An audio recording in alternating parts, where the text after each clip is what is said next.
Pyramid TV, we are on time.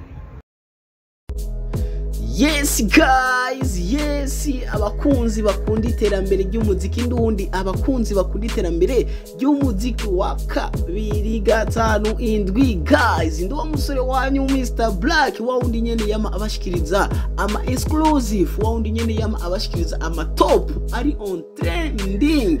Ni kwa kundi nyene ni hano nyene kuri Pyramid TV 257, Pyramid yanyu yama ibashikiriza za nkuru ziri on top. Guys, hey, faster, gira like, dusigire iyo subscribe uzokome urirongera ama notification ari on top, ari ku mwanya y'abaririmbyi b'abarundi. Guys, uno musi ndabazaniye ino cover ino EP igiye kuja ahabona vuba cyane. Guys, hey, ni D1 Mr Umunyuka, Mr Love, numuririmbyi numusani akunzwe cyane hano mu Burundi. Guys, hey, D1 aratangaje vuba cyane agiye gushira hanze EP yiwe shasha igiye kuja ahabona vuba cyane. Rero izoza iri ku izina rya Doctor of Love EP. Ni D1, ehe, ngiyo cover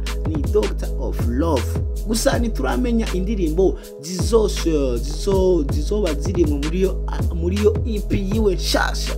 Guys, gumana natwe rero tuzokome tubashikiriza ama news yose y'abaririmbyi bacu ariko aratrendinga. Guys, he Doctor of Love Mr D1, ehe, tugume turindiriye iyo EP yiwe igiye gusohoka vuba cyane itariki 30 z'ukwezi kwa 12 uno mwaka nyene. Guys, murabizi D1 numuririmbyi ashoboye cyane, numuririmbyi afise folk imeze neza, numuririmbyi afise ehe mu mihogo aririmba. Guys, kumana nanje rero, kumana na Pyramid TV, du supporting music industry yacu. Guys, faster dusigire like yawe, subscribe uzokome urirongera ama notification. Abafana bacu turabakunda gose.